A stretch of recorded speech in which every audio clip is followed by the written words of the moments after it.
The day Jonas Blackwood caught sight of the midnight stallion was the same day he decided there were still wild things in this world worth saving, though he did not yet know the most precious one would have 2 legs instead of 4.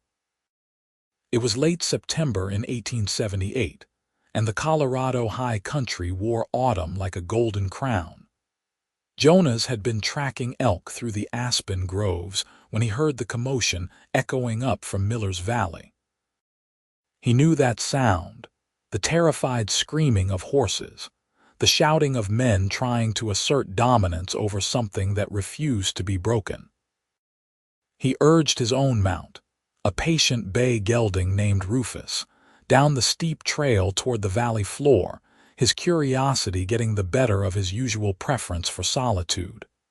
What he found in the makeshift corral made his jaw tighten. A dozen men surrounded a pen constructed of rough timber, and inside that pen was the most magnificent horse Jonas had ever seen. The stallion was black as a moonless night, standing at least 16 hands high, with a wild mane that whipped around him like dark flames. His eyes showed white with panic and rage as he charged the fence again and again, his hooves striking sparks from the rocky ground. Blood streaked his shoulders where someone had tried to rope him, and foam flecked his heaving sides. "That devil's gonna kill himself before we break him," one man shouted, a whip coiled in his hands. "Then we sell him for meat," another replied, and the casual cruelty in those words made something cold settle in Jonas's chest. He dismounted and approached the corral, his 6'3" frame casting a long shadow across the dirt. The men fell silent as he walked past them. Jonas had that effect on people. He had lived alone in the mountains for the better part of 3 years, coming into town only when he needed supplies or when his furs and game needed selling. His shoulders were broad from chopping wood and hauling water, his arms thick with muscle from wrestling beaver traps and deer carcasses. His dark hair fell past his collar and his beard was neatly trimmed despite his isolation, but it was his eyes, pale blue and intense, that made men step aside. Those eyes had seen things, held secrets, carried a weight that spoke of a past best left unquestioned. "Who owns this horse?" Jonas asked, his voice a low rumble. "Caught him wild up in the high meadows 3 days ago," a stocky man with a scar across his nose said. "Name's Garrett. Me and my boys been trying to break him, but the beast won't have it. You interested in buying?" "Make you a fair price, seeing as he is not worth much if he cannot be ridden." Jonas looked at the stallion, who had backed into the far corner of the pen, sides heaving, eyes rolling. The horse was watching him with an intelligence that went beyond animal instinct. There was personality in that gaze, pride and fury and fear all mixed together. "I will take him," Jonas said, "but not for breaking. I will gentle him." Garrett laughed, a harsh sound. "Gentle that demon, mister. You are welcome to try. Cost you $40. It was highway robbery for an unbroken horse, but Jonas pulled the bills from his pocket without hesitation. He had money saved from his furs, and something about this creature called to him. Maybe it was the wildness he recognized, the refusal to surrender even in the face of certain defeat. Maybe it was simply that he understood what it meant to be cornered by a world that wanted to break you into something manageable. The transaction complete, Garrett and his men cleared out with obvious relief. Jonas stood alone at the corral fence as the sun climbed higher, studying the stallion who studied him right back. "I know," Jonas said quietly, his voice carrying across the pen. "You do not want to be here. You want to run to feel the wind and the open space. I understand that more than you know." The stallion's ears flicked forward at the sound of his voice, the first sign of engagement rather than pure panic. "But running is not always possible," Jonas continued, settling himself on the top rail of the fence. "Sometimes the world closes in, and you have to decide whether you are going to destroy yourself fighting, or whether you are going to find another way to survive while keeping your soul intact. He talked for hours that day, his voice low and steady, speaking of the mountains he loved, the streams that ran clear and cold, the way the aspens sounded in the wind like 1,000 whispered secrets.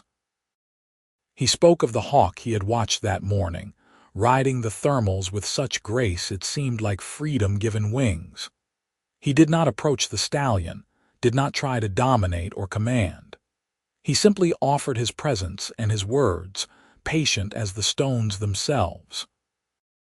The stallion listened, though he remained pressed against the far fence, ready to bolt or fight at any provocation. As the sun began its descent toward the peaks, Jonas climbed down from his perch. "I will be back tomorrow," he said. "You will not be alone in this." He made camp a short distance from the corral, close enough that the stallion could hear him moving about, building his fire, cooking his supper. When full dark came and the stars emerged in their multitudes, Jonas lay in his bedroll and continued to talk, his voice carrying through the night. He spoke of loneliness and loss, of the wife he had buried 4 years ago when fever took her, of how he had fled to the mountains because he could not bear the emptiness of their home. He spoke truths he had told no living soul, and though the stallion was just a horse, there was relief in the telling. Morning came cold and clear, frost glittering on the grass. Jonas heated coffee over his rekindled fire and approached the corral with a bucket of water and a measure of oats. He set them inside the gate and retreated to his watching post on the fence. "I will not force you," he said, "but I will offer. Every time I will offer. That is how trust works." The stallion waited until Jonas had been still for a long while before approaching the bucket. He sniffed suspiciously, then drank deep. The oats he ignored, still too wary for food from a human hand. "That is all right," Jonas said.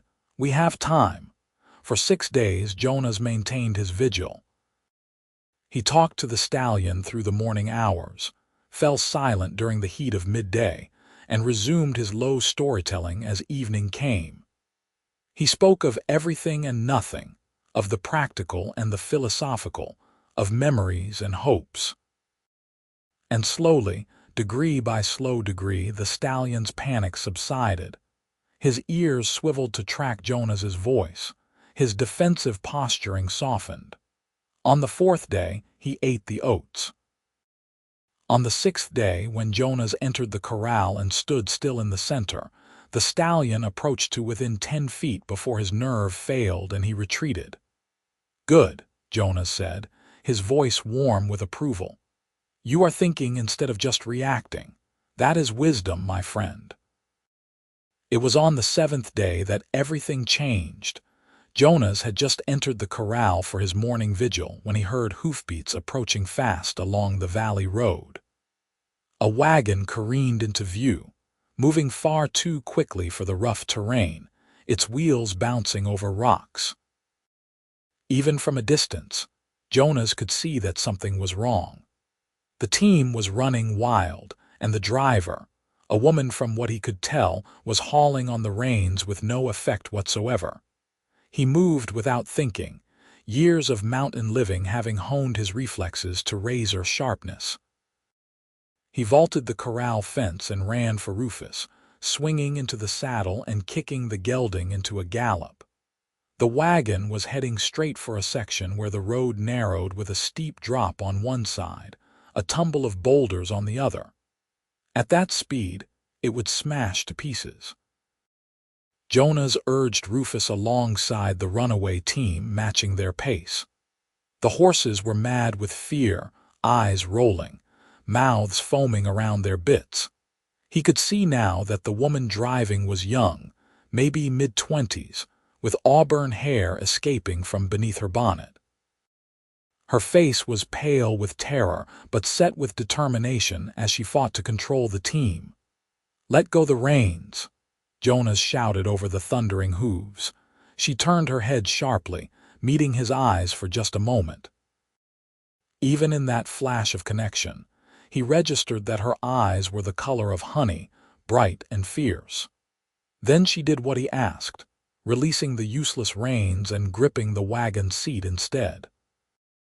Jonas stood in his stirrups and made a leap that would have been suicidal if he had stopped to think about it. He launched himself from Rufus's back onto the lead horse of the runaway team, landing hard across the animal's withers. His weight and sudden presence shocked the horse, breaking its panicked rhythm. Jonas seized the bridle, hauling the horse's head around with main strength, using his legs and his voice in equal measure. "Easy now, easy," he said, pouring all the calm authority he possessed into those words. "You are all right. No one is hurt. You can slow down now." Whether it was his voice or simply exhaustion, the team began to respond. The lead horse dropped from gallop to canter, from canter to trot. The wagon wheels stopped their deadly rattling and found a slower rhythm. By the time they reached the narrow section of road, they were moving at a walk, and Jonas was able to guide them to a stop in a wider area just beyond. He slid from the horse's back, his legs nearly buckling as the adrenaline drained away. Before he could fully catch his breath, the woman had climbed down from the wagon seat and stood before him, her chest heaving, her eyes bright with unshed tears. "You saved my life," she said, and her voice was like music, low and rich with emotion. "I thought I was going to die." Up close, she was even more striking. Her face was oval with high cheekbones, her skin lightly tanned from sun exposure. The auburn hair was thick and wavy where it had escaped its pins. She wore a simple traveling dress of deep blue, practical rather than fashionable, but it could not hide the curves of her figure or the grace of her movements. "What happened?" Jonas asked, finding his voice rough. "A snake," she said, brushing at her eyes impatiently. "It startled the horses when we were already moving too fast. I am not an experienced driver and they just bolted. I could not stop them." "You are not hurt." "No, thanks to you." She looked up at him, tilting her head back to meet his eyes since he stood nearly a head taller. "I am Sarah Whitmore. I am heading to Cascade Springs to be the new schoolteacher. Jonas Blackwood." He felt suddenly awkward, aware of his rough clothing, his too long hair, the fact that he probably smelled of wood smoke and horse. "I have a camp nearby." "Your team needs rest before you go any further." "I do not want to impose." "You are not imposing. Those horses are in no condition to continue." She nodded slowly, still looking at him with an intensity that made something in his chest tighten. "Then I accept your kindness, Mr. Blackwood." "You have already done so much." He led the team back to his camp near the corral, Sarah walking beside the wagon. She had composed herself fully now, her back straight, though he noticed her hands trembled slightly when she thought he was not looking. The reality of how close she had come to death was settling in. At the camp, he unhitched her team and let them drink and graze while he rebuilt the fire and set coffee to boil. Sarah stood at the corral fence, staring at the black stallion who watched her with the same intense curiosity he showed everything. "He is magnificent," she said as Jonas approached with 2 tin cups of coffee. "He is wild," Jonas replied, handing her a cup. "Caught by men who would have beaten him into submission or sold him for meat. I am trying to show him there is another way. By talking to him." There was no mockery in her voice, only genuine interest. "By offering him respect and patience instead of force." Jonas moved to stand beside her at the fence. Most people think domination is the only way to train a horse, but the best partnerships, horse and human, they are built on trust, not fear. Sarah turned to look at him, studying his profile. "That is a rare philosophy for a man in this country."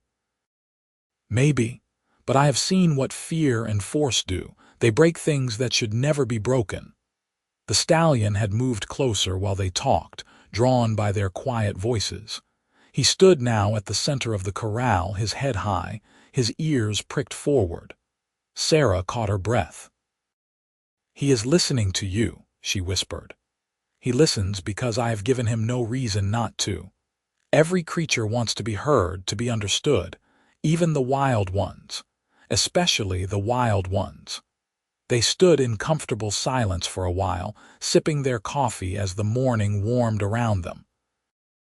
Jonas found himself acutely aware of Sarah's presence, the subtle scent of lavender that clung to her despite the dusty journey, the way the sunlight caught copper highlights in her hair. It had been so long since he had been near a woman, since he had felt the stirring of attraction. He had thought that part of him died with his wife, buried too deep to ever surface again. "Where are you from?" he asked, surprising himself with the question. He was not usually one for idle conversation. "Pennsylvania," Sarah said. "Philadelphia. My father is a minister there." "Long way from home." "Yes," she smiled, but it was edged with something complicated. "Sometimes a long way is exactly what you need." He understood that better than she knew. Cascade Springs is a rough town, mining camp mostly, not much in the way of civilization. But they want a school, which means they want to build something better. That is what I am hoping anyway. She set down her cup and turned to face him fully. "Can I ask you something, Mr. Blackwood?" "Jonas." "Jonas." His name on her lips sent an unexpected warmth through him.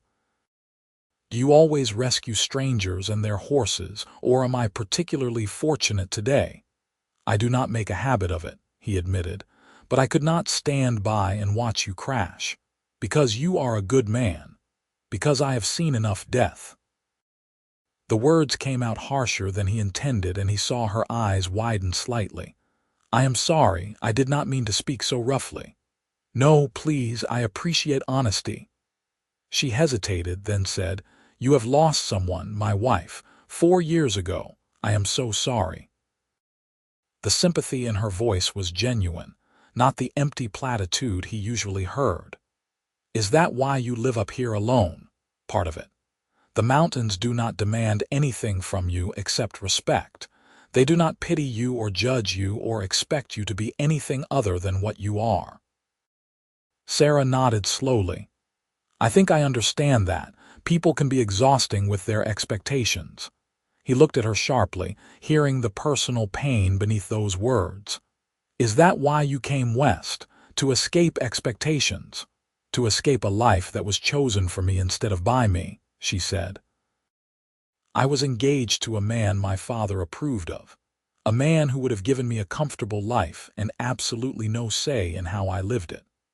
So I applied for teaching positions as far from Philadelphia as I could find, and when Cascade Springs wrote back, I accepted before my father could forbid it. That took courage, or foolishness. I suppose time will tell which." She smiled again, more genuinely this time. "Though if I had stayed, I would never have met a man who believes in gentling wild stallions with words. That seems worth the risk." They talked for another hour while her horses rested, conversation flowing with surprising ease. Sarah was educated and well-read, but there was nothing pretentious in the way she spoke. She asked him about the mountains, about his life there, and listened with genuine interest to his answers. She told him about Philadelphia, about the books she had read, and the students she hoped to teach, about her dreams of making a real difference in young lives. When the time came for her to continue her journey, Jonas found himself reluctant to let her go. It was a strange feeling, this pull toward another human being after so long in self-imposed isolation. "Cascade Springs is about 3 hours from here if you keep a steady pace," he said as he helped her hitch up the team again. His hands brushed hers as they worked, and he felt a spark at the contact that had nothing to do with static. "Stay on this road and do not take any shortcuts. The terrain can be treacherous if you do not know it. Will you be nearby?" She asked, and there was something in her tone, a hopefulness that made his heart beat faster. I am usually in these mountains. I bring furs and game to the trading post in Cascade Springs once a month or so. Then perhaps I will see you again. She climbed up onto the wagon seat, gathering the reins with more confidence now. Thank you, Jonas, for everything. Safe travels, Sarah. He watched her drive away until the wagon disappeared around a bend in the road, then stood staring at the empty space for a long moment. Rufus nudged him with a soft nose, and Jonas absently stroked the gelding's neck. I know, he said quietly. I should not be thinking what I am thinking. She is heading for a new life, and I am set in mine. But even as he said it, he knew something had shifted. The careful walls he had built around himself, the solitude he had crafted so deliberately, felt less like protection now and more like a cage. He turned back to the corral where the black stallion waited, and for the first time, he wondered if maybe both of them needed to learn that trust again. That opening yourself to connection was not a weakness but a different kind of strength. Jonas spent the rest of that day working with the stallion, but his mind kept drifting to Sarah. The way she had looked at him with those honey-colored eyes. The sound of her laugh when he had told her about the raccoon that had raided his camp and stolen an entire bag of cornmeal. The intelligence and spirit that animated her face when she spoke about teaching. I am a fool, he told the stallion as evening approached. A hermit mountain man thinking about an educated city woman who has her whole future ahead of her. She deserves better than a man haunted by ghosts. The stallion huffed and took a step closer, close enough now that Jonas could have reached out and touched him if he dared. But he remained still, letting the horse make all the choices. You are right, Jonas said softly. I am making excuses. The truth is I am afraid. Afraid of feeling again, of risking again. Losing Elizabeth nearly destroyed me. I do not know if I could survive that kind of pain twice. The stallion stretched his neck out, his nose coming to within inches of Jonas's extended hand. They stood frozen in that tableau, man and horse, both wild in their own ways, both learning to trust. But maybe, Jonas whispered, maybe the pain is worth it if the alternative is never really living at all. The stallion's soft nose finally touched his palm, the barest brush of contact, and Jonas felt a surge of triumph and tenderness so strong it nearly buckled his knees. He did not grab or try to hold. He simply let the horse investigate him, let the moment unfold at its own pace. Good boy, he murmured. Such a good, brave boy. Over the following week, Jonas's relationship with the stallion deepened. Each day brought new progress. The horse began to follow him around the corral without being driven. He allowed Jonas to touch him, first just light strokes along his neck, then more thoroughly, checking the healing wounds where the ropes had cut him. Jonas cleaned those injuries with careful hands, all the while speaking in that low, calm voice that seemed to soothe the wildness. I am going to call you Midnight, Jonas said one morning as he groomed the stallion's tangled mane. Because you are dark as a midnight sky, and because you came into my life at the darkest time, when I had forgotten what it meant to connect with another living thing. Midnight's ears swiveled back to catch his voice, and the horse leaned into the grooming, a sign of trust that filled Jonas with quiet pride. But even as he worked with the stallion, his thoughts kept returning to Cascade Springs, and the woman with auburn hair who had looked at him like he was something more than a recluse hiding from his grief. He told himself it was foolish, that she probably did not think of him at all, that their meeting was just a moment of drama in her journey west, and nothing more. Still, when the end of the month approached and he prepared to take his furs and dried meat to the trading post, he found himself spending extra time cleaning up, trimming his beard more carefully, even borrowing a needle and thread to mend a tear in his better shirt. Midnight watched these preparations with intelligent eyes, and Jonas could have sworn the horse was laughing at him. "Yes, I know," he said, pulling on his cleanest pair of pants. "I am acting like a green boy courting his first girl, but I cannot help it. There is something about her, something that makes me want to be better than I have been."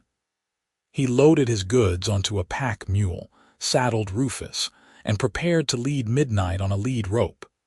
It would be the stallion's first journey away from the corral, a test of how far their trust had developed. Midnight danced nervously when Jonas opened the gate, but he did not bolt. He stayed close to Jonas's side, taking his cues from the man who had shown him patience and respect. The ride to Cascade Springs took most of the morning. The town clung to the side of a mountain where someone had found silver 3 years ago. It was a ramshackle collection of buildings, more permanent than a tent city, but not by much. The main street was muddy with recent rain, churned by the passage of freight wagons hauling equipment up to the mines. Saloons outnumbered respectable establishments 3-1, and the sounds of rough men enjoying their leisure time echoed from several establishments despite the early hour.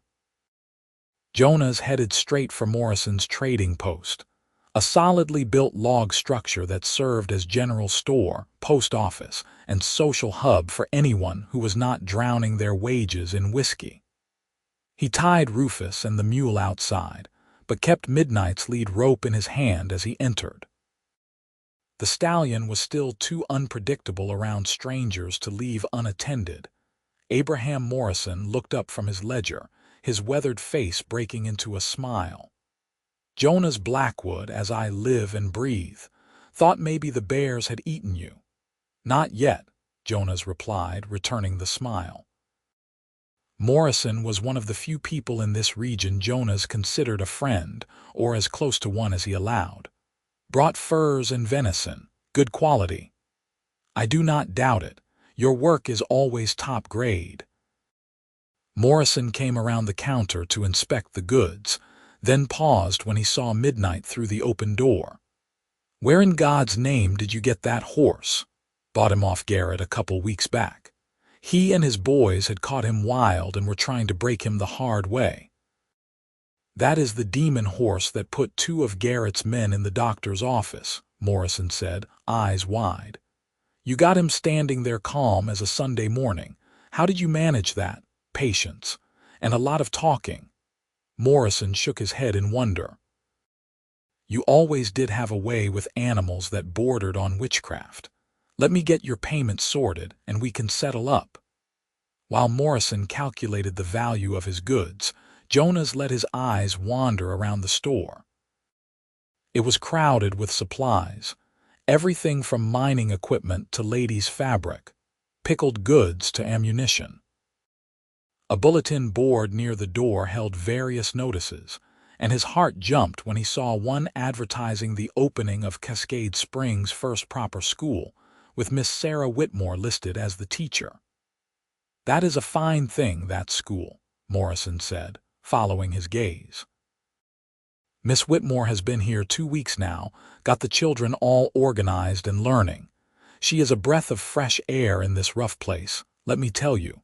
Smart as a whip, too, and not afraid to speak her mind. She is doing well then." Jonas tried to keep his voice casual. Morrison's eyes sharpened with interest. "You know her. I met her on the road when she first arrived. Her wagon team ran away with her and I helped get them under control." "Ah, so you are the mysterious mountain man she mentioned." Morrison grinned. "She asked about you, you know. Wanted to know if anyone knew a Jonas Blackwood who lived up in the high country." Jonas felt his pulse quicken. "She did. Indeed. I told her you were a good man, a bit of a hermit but honorable as they come. I think she was hoping you might come into town." Before Jonas could respond, the door to the trading post opened and Sarah herself walked in, carrying a basket over her arm. She was dressed more practically now than she had been on the road, in a simple gray skirt and white blouse, her hair pulled back in a neat bun. But when her eyes met his, her face lit up with such genuine pleasure that it made his breath catch. "Jonas," she said, and his name on her lips was like a benediction. "I was hoping I might see you. Miss Whitmore," he nodded, suddenly feeling tongue-tied and awkward. She crossed the store to stand before him, having to tilt her head back to meet his eyes. This close, he could see faint freckles dusting her nose, the way her lashes were darker at the tips than at the roots. She smelled of chalk dust and lavender, an incongruous combination that he found utterly charming. "I wanted to thank you again," she said, "for what you did on the road. I wrote to my father about it, told him that the West might be rough, but there are true gentlemen here. I just did what anyone would have done." "No." Her voice was firm. "Not anyone. Most men would have wanted something in return or would have made sure I knew exactly how much I owed them. You asked for nothing and expected nothing. That is rare, Jonas Blackwood." Morrison was watching this exchange with poorly concealed interest, and Jonas felt heat rising in his neck. "I am glad you are well and settling in," he managed. "I am. The children are wonderful, so eager to learn, and the town has been mostly welcoming." A shadow crossed her face. "Though there are some who think a school is a waste of resources that could better be spent on more saloons." "Fools," Jonas said bluntly, and was rewarded with her laugh. "I tend to agree, but we will prove them wrong." She shifted her basket to her other arm. "I am actually here to pick up some supplies for the school. Mr. Morrison has been kind enough to donate slates and chalk." "It is an investment in the future," Morrison said. "And Miss Whitmore here has a way of making you want to help." She could convince a miser to part with his last dollar and feel good about it. Sarah blushed, the color rising prettily in her cheeks. "I simply believe in what I am doing. Children deserve education, regardless of their circumstances." Jonas found himself saying, "I agree. My wife was a teacher, back in Pennsylvania before we came west. She used to say that teaching was the most important work in the world because it shaped everything that came after." It was the first time he had mentioned Elizabeth to anyone in years, and he saw Sarah's eyes soften with understanding. "She sounds like she was a remarkable woman." She was. There was a moment of quiet between them, heavy with unspoken things, and then Sarah said, "Would you like to see the school? I am quite proud of what we have accomplished in such a short time." "I would," Jonas found himself saying, even though every instinct told him to saddle Rufus and ride back to the safety of his mountain solitude. "If you have time." "I always have time for friends," Sarah said, and the word friends warmed him even as part of him wanted more than friendship with this vibrant, intelligent woman. He settled his account with Morrison, who winked at him when Sarah was not looking, and then led his horses down the muddy street to where Sarah pointed out a small but sturdy building near the edge of town. It had been a storage house for mining equipment, she explained, but the owner had agreed to let her use it for a school in exchange for teaching his children to read. Inside, the single room had been transformed. Rough benches served as desks, and a chalkboard dominated one wall. Books were stacked on shelves made from scrap lumber, and drawings done by children hung from the walls, adding splashes of color to the rough space. It smelled of chalk and wood and hope. "It is not much," Sarah said, a hint of self-consciousness in her voice, "but it serves." "It is wonderful," Jonas said, and meant it. "You have built something real here, something that will last long after the silver runs out and the miners move on." She turned to face him, her eyes shining. "That is exactly what I hope. This town, these children, they deserve a foundation. Something solid to build their lives on." He moved closer, drawn by the passion in her voice, the light in her face. "You are remarkable, Sarah Whitmore." "I am stubborn," she corrected with a small smile, and perhaps a bit foolish. But I believe that foolishness and faith look very similar sometimes. Maybe they do. He hesitated, then said, "Would you? That is, I come to town once a month or so. Would it be acceptable if I called on you when I am here?" Her smile grew bright and genuine. "I would like that very much, Jonas." They stood in the schoolhouse, sunlight streaming through the windows, the sounds of the rough mining town muted by distance, and something passed between them. Not a promise yet, but the beginning of possibility. A recognition that two people who had both fled their pasts might find something worth running toward instead. Outside, midnight whinnied, and Sarah moved to the window to look at the black stallion. "He is the horse you were working with, is he not? The wild one?" "Yes, I call him Midnight now." "He is beautiful, and he trusts you." She looked back at Jonas with something knowing in her eyes. That must have taken time and patience. "Some things are worth the time it takes," Jonas said quietly. "Some things cannot be rushed or forced. They have to unfold at their own pace." "I believe that, too," Sarah said. And the way she looked at him made it clear they were no longer talking only about horses. Jonas began coming to Cascade Springs more frequently than he ever had before. He told himself it was practical, that he was bringing in more game to trade, that he needed supplies more often. But the truth was simpler and more complicated at once. He wanted to see Sarah. Each visit followed a similar pattern. He would conduct his business at the trading post, then make his way to the schoolhouse. If school was in session, he would wait outside until Sarah dismissed the children, enjoying the sound of her voice as she taught, the patient way she answered questions, the enthusiasm she brought to even the dullest subjects. When the children filed out, they would stare at him with wide eyes. This tall, muscular man with his long hair and rough clothes, leading a magnificent black horse that seemed to follow him like a dog. Then Sarah would emerge, her face lighting up when she saw him, and they would walk together through the town or out along the less traveled paths at its edges. They talked about everything: books and philosophy, childhood memories and future dreams, the small details of daily life and the big questions that kept one awake at night. Sarah told him about her students, about the progress they were making, about the boy who struggled with reading but could solve mathematical problems in his head that stymied adults. Jonas told her about the mountains, about tracking animals and reading weather, about the peace he found in solitude and the loneliness that sometimes came with it.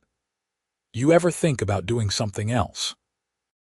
Sarah asked one afternoon in late October as they sat on a fallen log overlooking the town.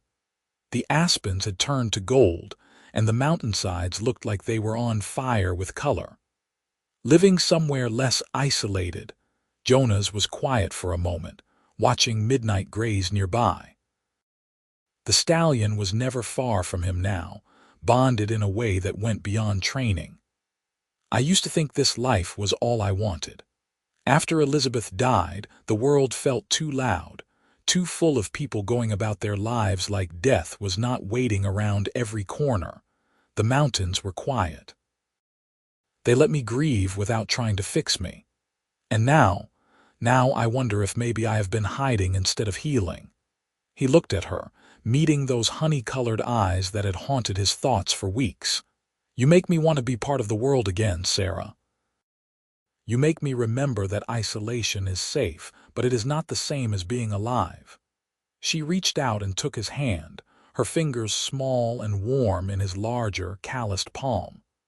"I am glad," she said softly, "because you make me feel brave. I came out here running from one cage, determined not to let anyone put me in another. But being with you does not feel like a cage. It feels like freedom." He lifted her hand to his lips and kissed her knuckles gently, a gesture that felt both old-fashioned and entirely natural. "Sarah, I am not a man who knows pretty words or courtly manners.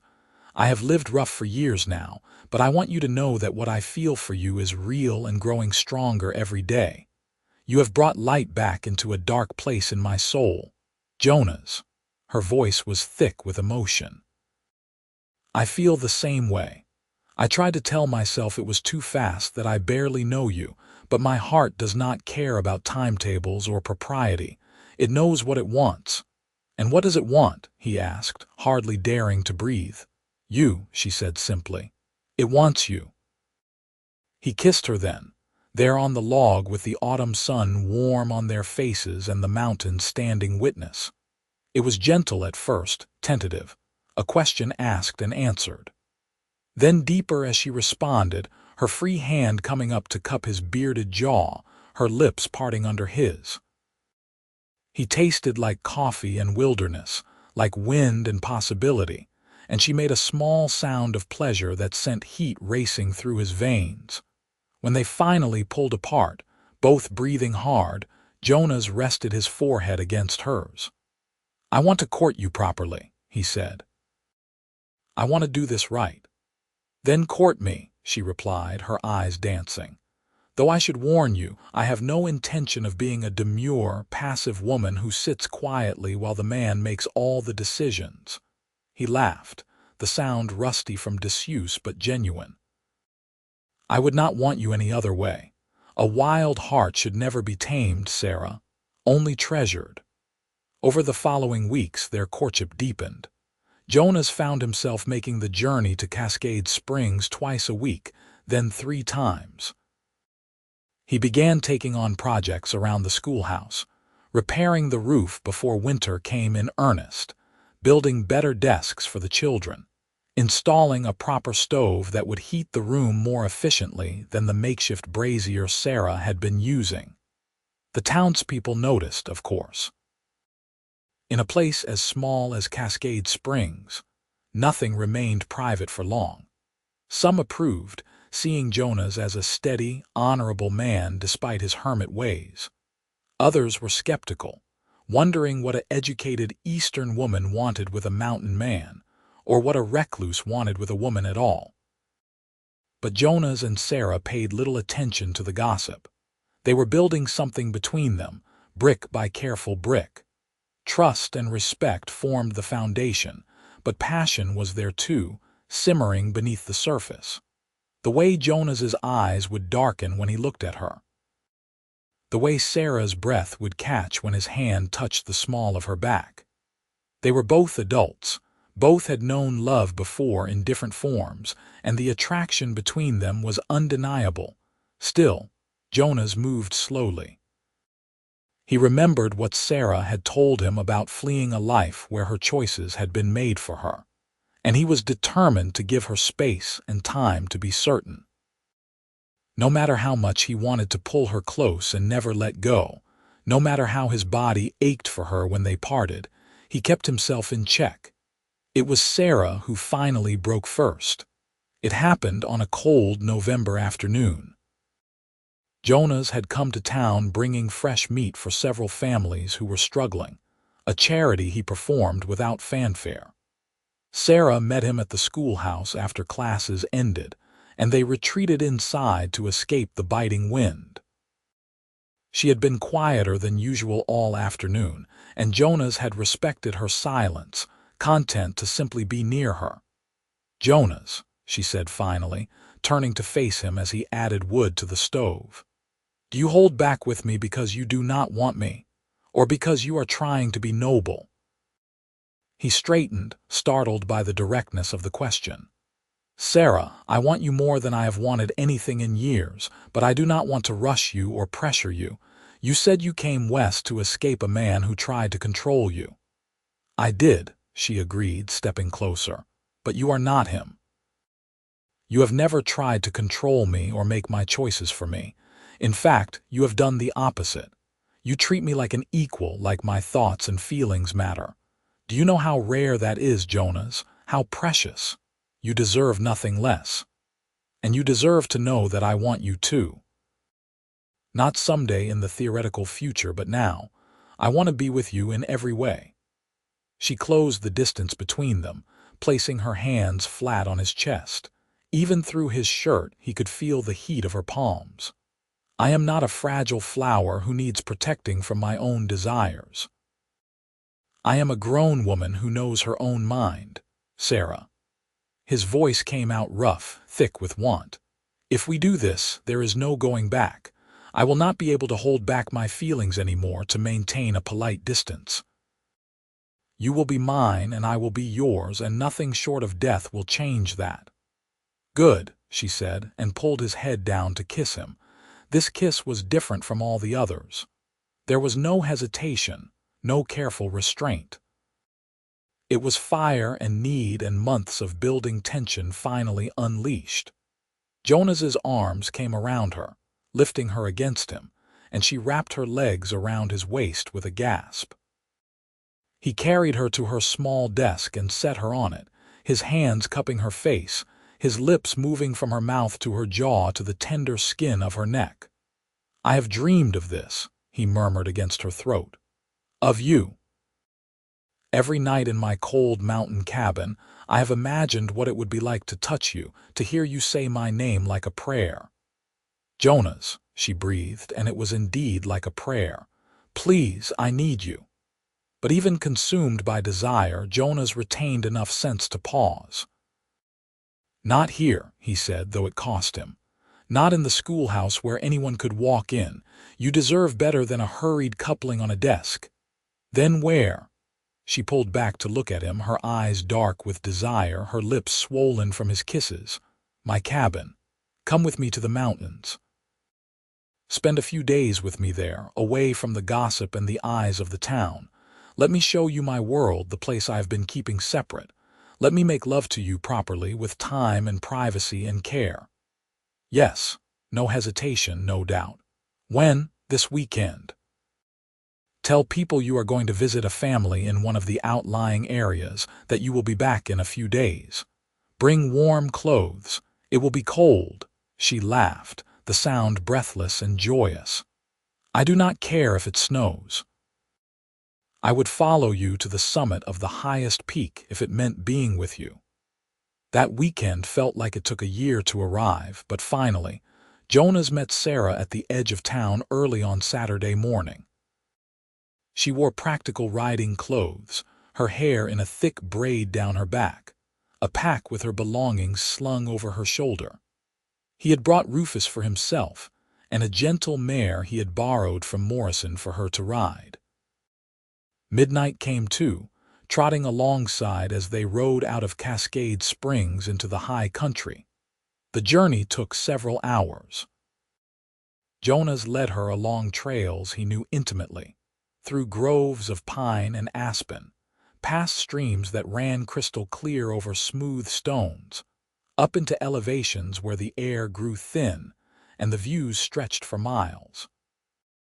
Sarah proved to be a competent rider, handling the mountain paths with confidence and admiring the scenery with genuine appreciation. It is so beautiful, she said as they paused to rest the horses near a small waterfall. So clean and pure. I understand why you love it here. It is my sanctuary, Jonas agreed. But it has been lonely. I did not realize how lonely until I met you. His cabin sat in a small valley protected by ridges on 3 sides. It was solid and well made, built with his own hands from logs he had cut and stripped. A stream ran nearby, and there was a small barn for the horses and a smoke house for preserving meat. The view looked out over layers of mountains fading into blue distance, and the silence was profound. Sarah dismounted and turned in a slow circle, taking it all in. Oh, Jonas, this is wonderful. He felt a surge of pride and pleasure at her approval. Come inside. Let me show you. The cabin's interior was simple but comfortable. One large room served as kitchen, living space, and sleeping quarters, with a stone fireplace dominating one wall. His bed was large and covered with furs. A chair sat near the fire, and shelves held his supplies and a surprising number of books. It was meticulously clean, everything in its place, the home of a man who valued order and self-sufficiency. "You have books," Sarah said with delight, moving to examine the shelves. "Poetry, philosophy, natural history. Jonas, you are a scholar hiding as a mountain man." "I am a man who likes to read," he said, setting down her pack. "The winters up here are long. Books keep the mind from stagnating." She turned to him, her expression tender. "You continue to surprise me. Every time I think I understand you, I discover a new layer. The same is true of you." He moved toward her slowly, giving her time to retreat if she wished. "Are you certain about this, Sarah? We can turn back now, and I will not think less of you." "I am certain." She reached up to cup his face, her thumb brushing over his beard. "I have never been more certain of anything. Make love to me, Jonas, please." He needed no further encouragement. He swept her into his arms and carried her to the bed, laying her down on the furs with a gentleness that belied his size and strength. He undressed her slowly, reverently, pausing to kiss each new expanse of skin as it was revealed. She was beautiful, curves and softness and strength all woven together. Her body marked with small scars and imperfections that only made her more real, more precious. She reached for him in turn, helping him shed his clothes, her hands exploring the hard planes of his chest, the ridges of muscle in his arms and abdomen. "You are magnificent," she whispered, "like a statue come to life." "I am just a man," he said, covering her body with his. "A man who has been half alive for years, and is only now remembering what it means to truly feel." Their lovemaking was passionate and tender by turns. Jonas took his time, learning what made her gasp and moan, finding the places where she was most sensitive, building her pleasure slowly until she shattered beneath him. Only then did he allow himself release, burying himself deep inside her, her name a prayer on his lips as he found his own completion. Afterward, they lay tangled together beneath the furs, her head on his chest, his hand stroking her hair. The fire crackled, and outside the wind whispered through the pines. "I love you," Sarah said quietly. "I know it is fast. I know people will say we barely know each other, but I do not care. I love you, Jonas Blackwood." His arms tightened around her, emotion welling up so strong it nearly choked him. "I love you too. I thought I would never say those words again, never feel this way again. But you have given me back my heart, Sarah. You have reminded me that life is worth living." She tilted her head up to kiss him softly. "Then let us live it together. Whatever comes, we will face it side by side." They spent 3 days in the cabin, 3 days that existed outside of time and normal life. Jonas taught her to fish in the stream, showed her how to read animal tracks, took her to a high meadow where the view seemed to stretch to eternity. They made love by firelight and in the golden afternoons, learning each other's bodies and hearts with equal intensity. They talked for hours, sharing stories and dreams, planning a future that felt both impossible and inevitable. On the 3rd evening, as they sat before the fire wrapped in blankets, Sarah said, "I do not want to go back to town." "We have to," Jonas replied, though his heart agreed with her. "You have students who need you, responsibilities." "I know, but I wish we could stay here forever, just the two of us and the mountains." "We will come back," he promised, "as often as we can. This will always be our sanctuary." She was quiet for a moment, then said, "Jonas, I need to tell you something. When we go back, people will talk. They will say terrible things about me, about us. An unmarried woman spending days alone with a man, it goes against everything society says is proper." "Then marry me," Jonas said. The words came without planning, but the moment they were out, he knew they were right. "Marry me, Sarah. Not because of what people will say, but because I cannot imagine my life without you in it. Because I want to wake up next to you every morning and fall asleep with you in my arms every night. Because you are my heart and my home, and I want the whole world to know it." She stared at him, eyes wide, her breath catching. "You mean it?" "I have never meant anything more in my life." He took her hand, lacing their fingers together. "I know I am not much of a prize. I am rough and unsociable, more comfortable with horses than people. I cannot offer you fine clothes or a fancy house or a place in society. But I can offer you love and loyalty and a life where you will always be free to be exactly who you are. I will never try to control you or diminish you. I will stand beside you as an equal partner, and I will love you until the day I die. Marry me, Sarah." Tears were streaming down her face now, but she was smiling, radiant with joy. "Yes, yes, 1,000 times yes. I do not want fine clothes or society. I want you, Jonas, just you." He kissed her then, tasting salt and happiness, and felt something that had been broken inside him for 4 long years finally heal.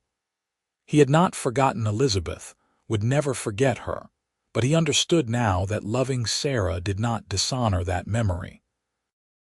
The heart was big enough for both, and the dead would want the living to find joy. They returned to Cascade Springs 2 days later, riding into town in the early afternoon.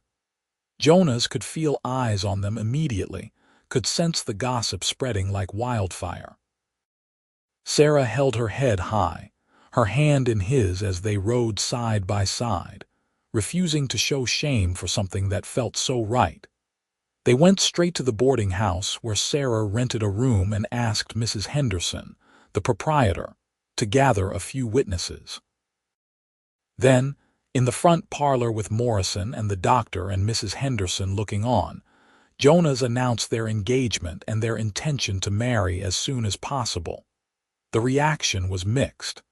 Mrs. Henderson was scandalized, pursing her lips in disapproval. The doctor, an older man named Crawford, looked amused and offered his congratulations.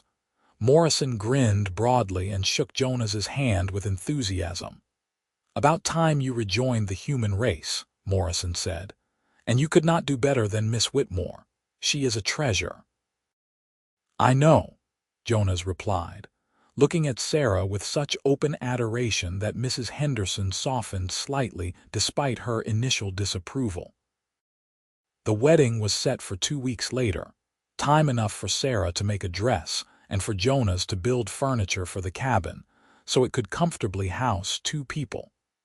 He also began work on an addition that would eventually include a separate room, thinking ahead to a possible family. Those 2 weeks flew by in a blur of activity. Jonas spent his days working on the cabin and hunting to build up their stores for winter. Sarah continued teaching while sewing in every spare moment. In the evenings, Jonas would come to town and they would sit together in the schoolhouse, talking and planning, stealing kisses when no one was looking. Some in town remained disapproving, particularly a few of the more religious women who felt Sarah had compromised herself. But most people were supportive, especially the miners and laborers who respected Jonas's strength and self-sufficiency and appreciated Sarah's dedication to their children. The schoolhouse received several anonymous donations of supplies and firewood, gestures of support that meant more than any spoken words. The wedding took place on a crisp December morning, with fresh snow on the ground and the sun brilliant in a cloudless sky.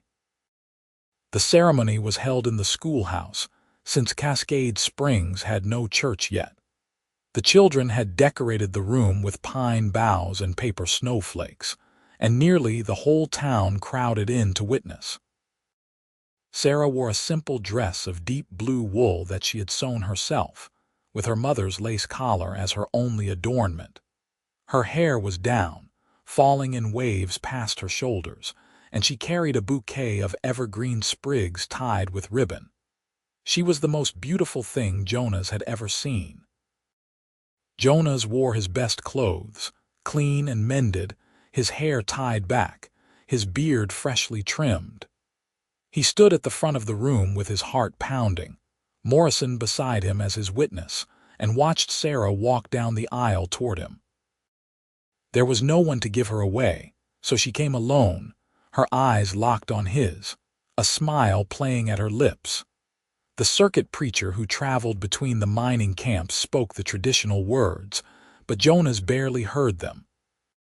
He was lost in Sarah's eyes, in the magnitude of the moment, in the knowledge that he was being given a second chance at happiness when he had thought that possibility dead and buried. When it came time for vows, he spoke from his heart. "Sarah, you brought me back from a dark place. You reminded me that life is precious and love is worth the risk. I promise to honor you, to stand beside you as an equal, to encourage your dreams and support your work. I promise to love you fiercely and gently, with passion and with patience, for all the days of my life. You are my heart, my home, my future." Sarah's eyes were bright with tears as she replied, "Jonas, you showed me what real strength looks like. Not domination, but gentleness. Not force, but patience. You taught me that love does not confine, it liberates. I promise to walk beside you, to build a life with you, to face whatever challenges come with courage and faith. I promise to love you completely, to be your partner in all things, for all the days of my life." They exchanged simple gold bands that Jonas had commissioned from a jeweler in a larger town. And when the preacher pronounced them husband and wife, Jonas kissed his bride with such tenderness and joy that several of the women in attendance openly wept. The celebration afterward was loud and chaotic, with music and dancing and far too much whiskey. Jonas and Sarah stayed for a respectable time, accepting congratulations and well wishes, but as evening approached, they slipped away. Jonas had brought a small wagon for the occasion, and he helped Sarah into it, along with her trunk of belongings. Midnight and Rufus were tied behind, and as they drove out of Cascade Springs into the gathering dusk, Sarah leaned against her husband's shoulder with a contented sigh. "Mrs. Blackwood," Jonas said, trying out the name. "How does it feel?" "Right," she replied simply. "It feels absolutely right." The cabin had been transformed in preparation for her arrival. Jonas had built cabinets and a larger table, had hung curtains that Sarah had sewn, had filled the root cellar with provisions. A fire burned welcomingly in the hearth, and everything was clean and ready. Jonas carried Sarah over the threshold, a tradition he refused to skip despite her laughing protests. He set her down in the center of the room and pulled her close. "Welcome home, wife," he said, his voice rough with emotion. "Home," Sarah repeated, looking around with shining eyes. "Yes. This is home now. Wherever you are is home." That night they made love as husband and wife, the knowledge of their commitment adding depth and sweetness to the physical pleasure. Afterward, lying in the darkness with her head on his chest, Sarah said, "Jonas, do you ever think about children?" He was quiet for a moment, his hand stilling in her hair. "I think about it," he admitted. "Elizabeth and I wanted children, but we never had the chance. I would like a family with you if you want that too, but I will not pressure you.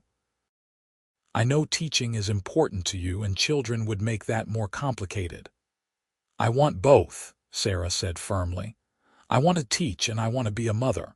Other women manage it and so will I. Besides, we have time. Let us enjoy being newlyweds for a while before we complicate things." "That sounds wise," Jonas agreed, relief in his voice. He had worried that she might feel pressured by expectations of immediate motherhood.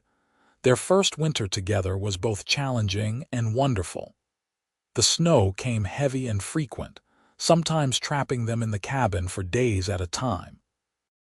But they had plenty of supplies, and the enforced isolation allowed them to build the foundation of their marriage without outside interference.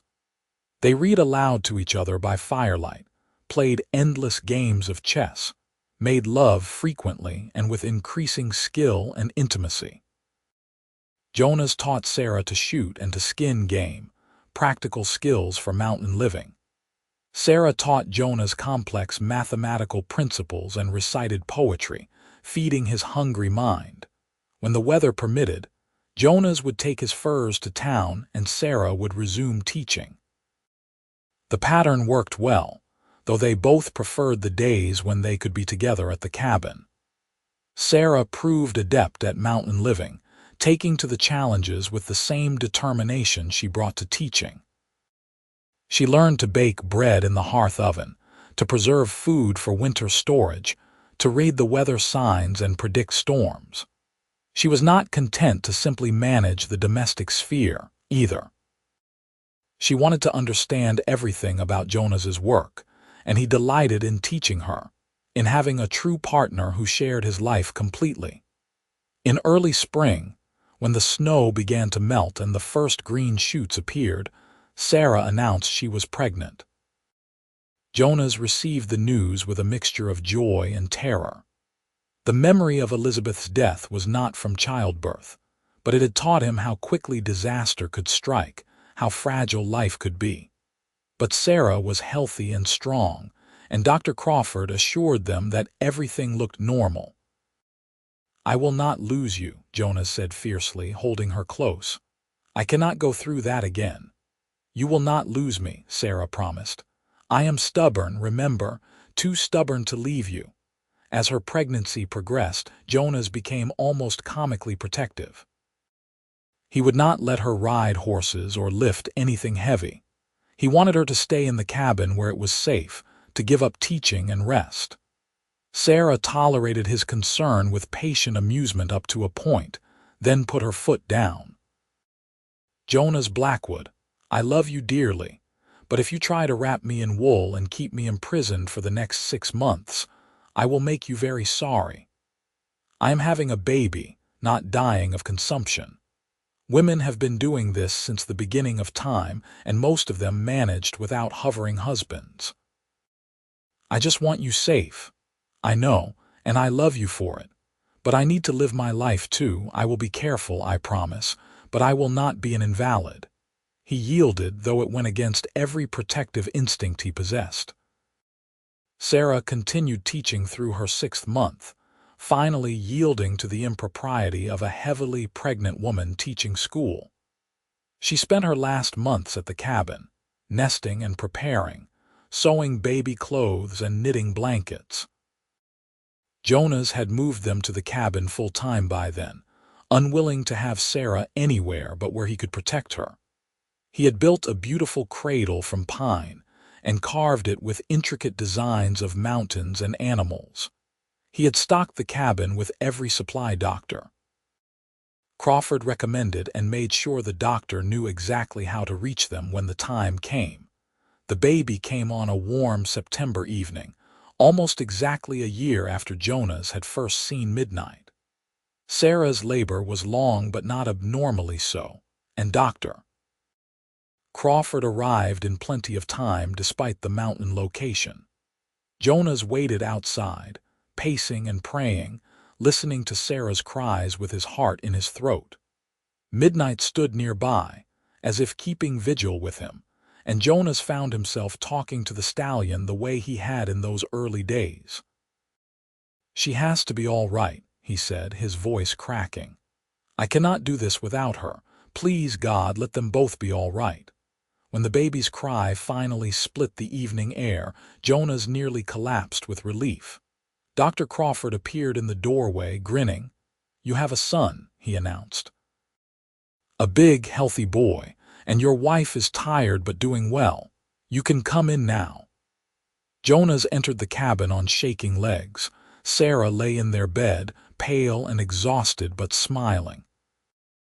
In her arms was a bundle wrapped in one of the blankets she had knitted, and when Jonas approached, she pulled back the edge to reveal a tiny red face, eyes squinted shut, mouth open in outrage at being thrust into the cold world.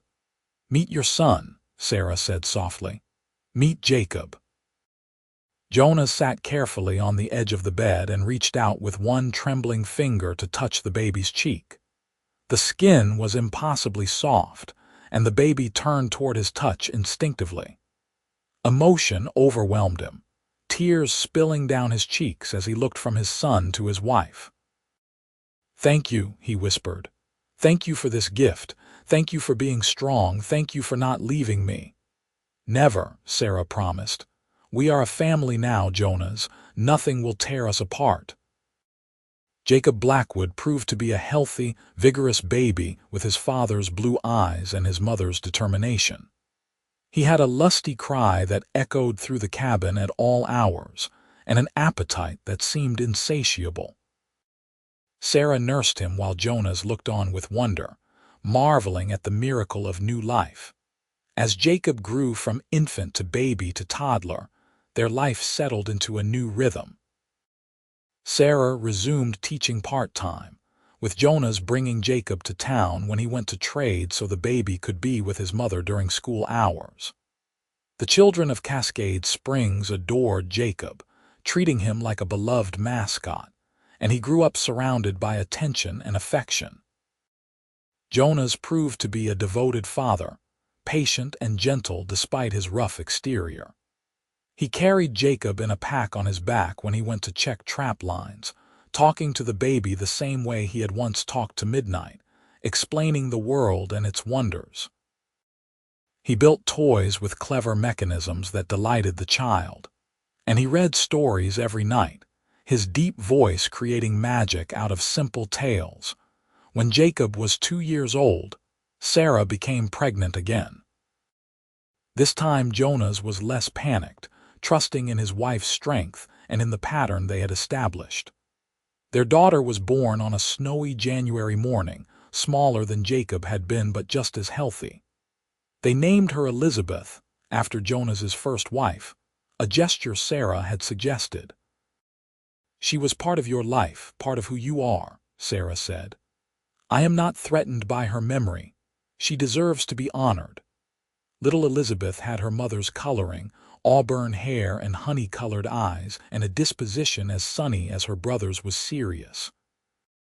The siblings adored each other from the start, Jacob proving protective and gentle with his baby sister. The years flowed past, marked by the seasons and the rhythms of mountain life. Jonas continued his work as a hunter and trapper, but he also began breeding horses, using Midnight as his foundation stallion. The black horse had never lost his spirit, but he had learned to trust, and he passed that combination of fire and gentleness to his offspring. Jonas's horses became sought after throughout the territory, known for their intelligence and their tractability. Sarah's school grew as well, expanding to include students from outlying ranches and farms. She hired an assistant teacher, a young woman from the East, and together they provided education that rivaled what could be found in much larger towns. Sarah's reputation spread, and she received several offers to move to cities and run larger schools, but she always refused. "My home is here," she told Jonas when he encouraged her to at least consider the offers. "With you, with our children, with these mountains, I do not need a grand position to feel fulfilled. I have everything I want." As their children grew, Jonas taught them the skills they would need to thrive in this wild country. He taught Jacob to track and hunt, to read the land and the animals. He taught Elizabeth to ride before she could walk properly, and she proved to be a natural horsewoman, fearless and skilled. Both children learned to shoot, to fish, to survive on their own if they had to.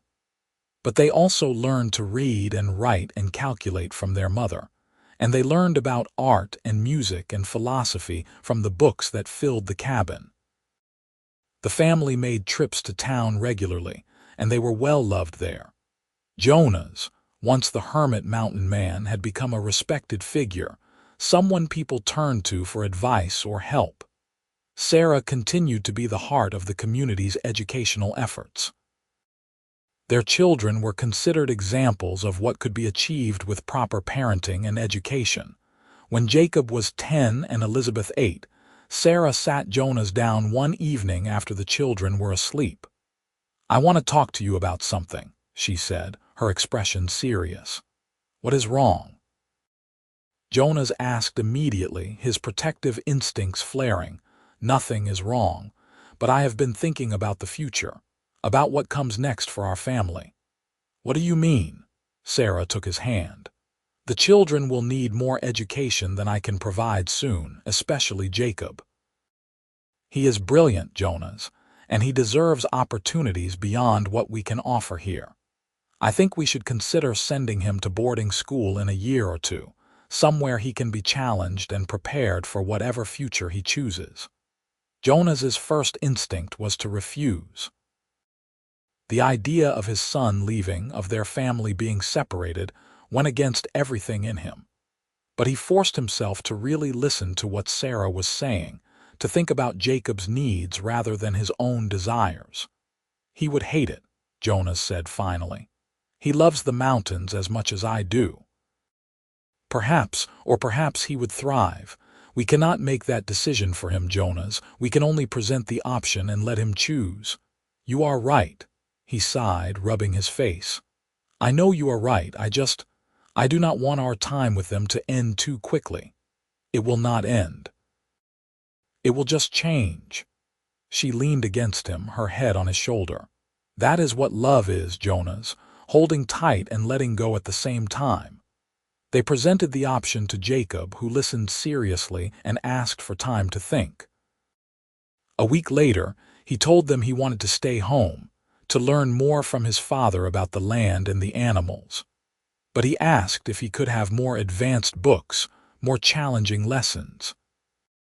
Sarah ordered materials from catalogs, and Jacob devoured them, proving himself a dedicated student even without the structure of formal schooling.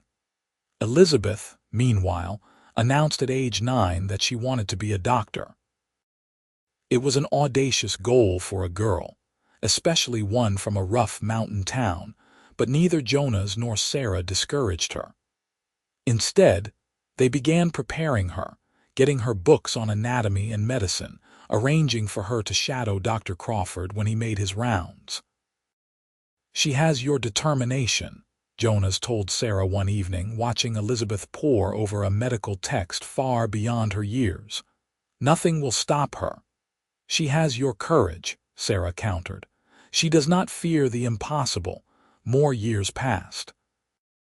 Cascade Springs grew from a rough mining camp into a proper town, with a church and a real school building and streets that were sometimes almost clean.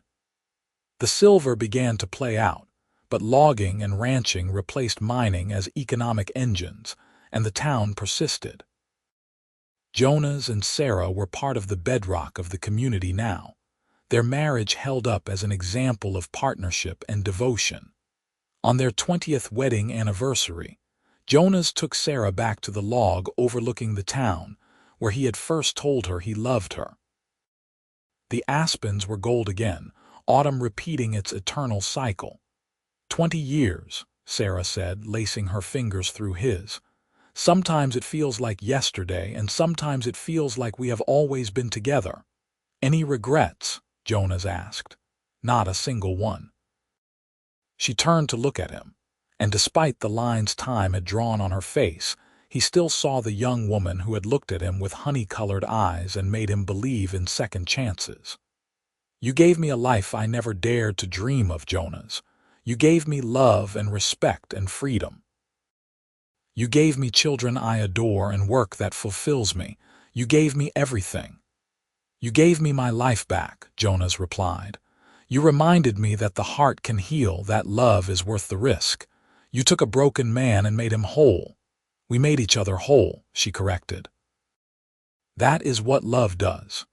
He kissed her there, in the place where their love had first been spoken aloud, and it was as sweet and powerful as it had been 20 years before. That evening they returned to the cabin to find it filled with people.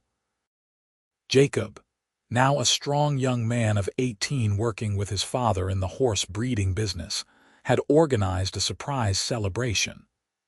Elizabeth, 15 and more determined than ever about medical school, had decorated with autumn leaves and wildflowers. Friends from town had brought food and music, and the celebration lasted late into the night.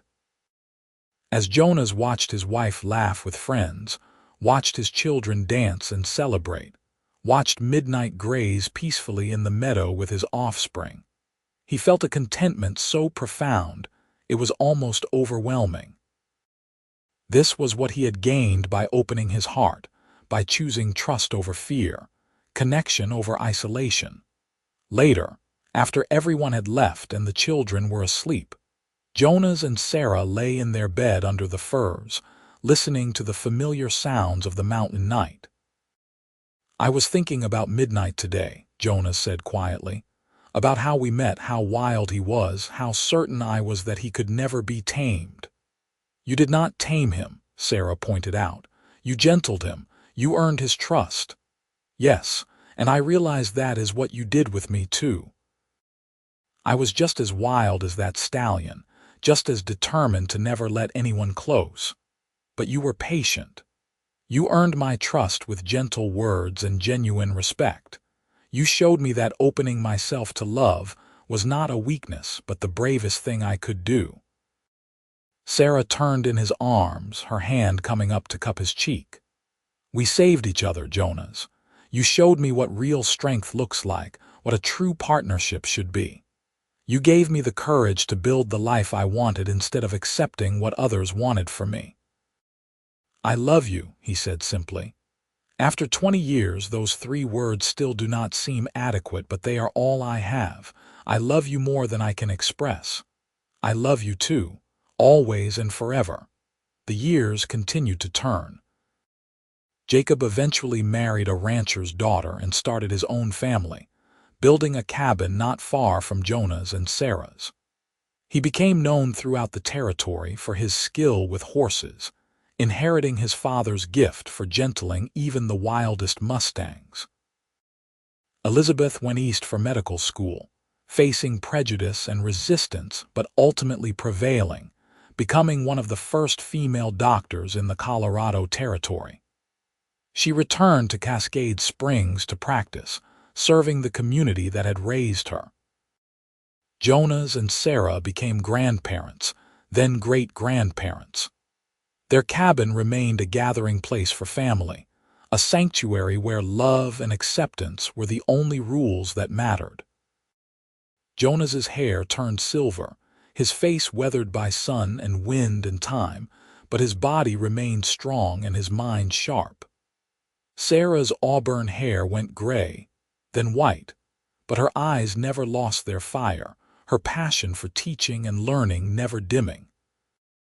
On a warm summer evening when Jonas was 68 and Sarah 65, they sat on the porch of their cabin watching the sunset paint the mountains in shades of gold and rose. Their great-granddaughter, barely 2 years old, slept in Sarah's arms. Midnight had passed years ago, peacefully in his sleep at the grand age of 32, but his descendants grazed in the meadow, living testaments to the legacy of gentleness and trust. "We built a good life," Jonas said, taking Sarah's free hand. "We built a beautiful life," she agreed. "Full of love and purpose and connection. If I could go back to that day I met you when your wagon team was running away, would you want to know how it would all turn out? Or would you rather have the mystery, the unfolding?" Sarah thought about it, her fingers tightening around his. "The mystery," she said finally, "because the joy has been in the discovery, in each day revealing itself. If I had known all of it at once, I would have missed the wonder of watching it happen." "Wise woman," Jonas murmured. "I was blessed the day you came into my life. We blessed each other." She leaned against him, careful not to wake the baby. "That is what love does. It blesses and transforms and creates something new that could not exist without both halves." The sun continued its descent, and the mountains stood eternal, witnesses to countless lives and loves and losses. But in that moment, on that porch, Jonas and Sarah Blackwood had everything they needed. They had each other, and they had the life they had built together through patience, trust, and the courage to remain open to love even when it seemed impossible. As darkness fell and the first stars emerged, Jonas gently took his sleeping great-granddaughter from Sarah's arms and carried her inside, laying her in the cradle he had carved so many years ago for his own children. Sarah prepared the baby a makeshift bed from quilts and pillows, and they tucked her in with the tenderness born of long practice and deep love. Then they stepped out onto the porch once more, sitting in the rocking chairs Jacob had built them as an anniversary gift years ago. The night was alive with sounds, the whisper of wind through pine trees, the distant call of an owl, the gentle movements of horses settling for sleep. The stars overhead were brilliant, uncountable in their multitudes, the same stars that had watched over Jonas during his years of solitude, and over Sarah during her journey west, and over both of them as they found their way to each other. "Tell me a story," Sarah said softly, as she had countless times over the decades. Jonas smiled, reaching for her hand. "Once upon a time, there was a man who lived alone in the mountains because he had forgotten how to be part of the world. And there was a woman who traveled west because she refused to accept a life that was not of her own choosing. And through luck or fate or the mysterious workings of the universe, they found each other." "What happened then?" Sarah asked, playing along with the familiar game. "Then they learned that the heart, even when it has been broken, can heal. That trust, once lost, can be rebuilt with patience and respect. That love does not diminish us but expands us, makes us more than we could ever be alone. They learned that the wildest things, whether horses or hearts, cannot be tamed, but they can choose to connect when they are offered gentleness and understanding." "And did they live happily ever after?" Sarah asked, her voice warm with emotion.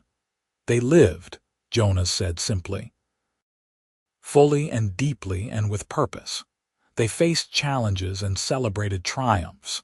They raised children and built a community. They grew old together, which is perhaps the greatest adventure of all. And every single day they chose each other, over and over again." "That is a good story," Sarah said.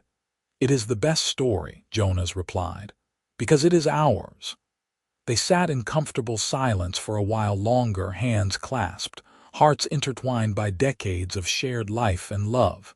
The baby inside slept peacefully, dreaming whatever dreams babies dream. The horses in the meadow rested easy, safe in the knowledge of care and protection. The mountains stood eternal, and the stars wheeled overhead in their ancient dance. In this place, in this moment, Jonas Blackwood had everything he had ever needed and more than he had ever dared to hope for.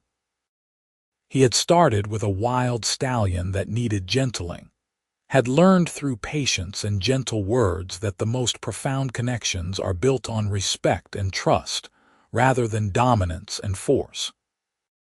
And then he had applied those same principles to his own heart, allowing Sarah to gentle him in turn, to coax him out of his isolation and back into life. It had not always been easy.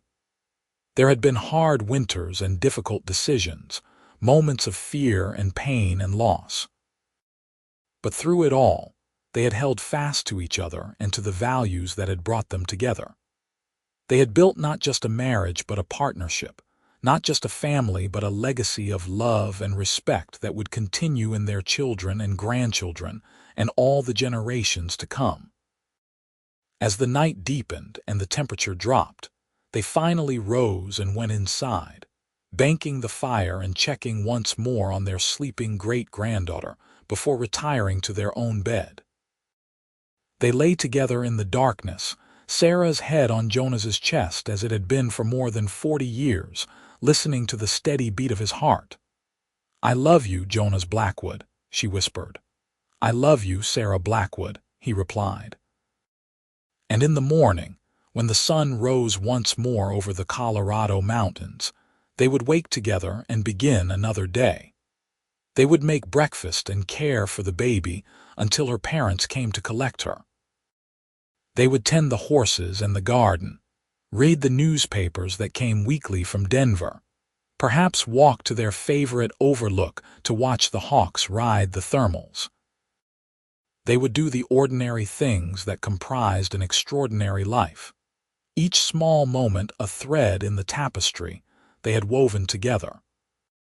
Years later, when people in Cascade Springs told stories about the legendary Jonas Blackwood, they would often begin with the tale of how he gentled the wildest stallion anyone had ever seen, not with whips or force but with patience and words.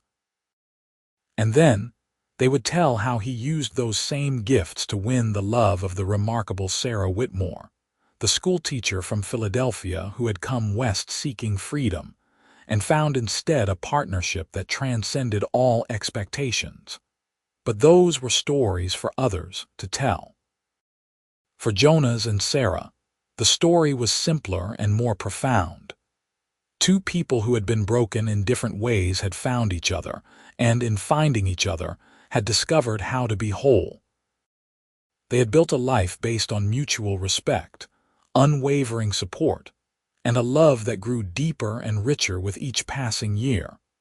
The wild stallion had taught Jonas how to connect again, how to trust and be trusted. And Sarah had shown him that the same principles that worked with horses worked even better with hearts. Gentleness was stronger than force. Patience was more powerful than coercion. Respect mattered more than dominance.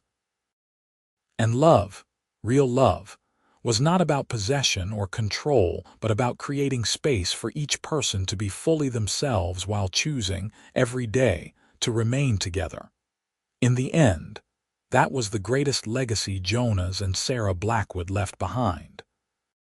Not the successful horse breeding operation that Jacob continued, not the medical practice that Elizabeth established, not even the thriving school that grew from Sarah's humble beginning in a converted storage shed.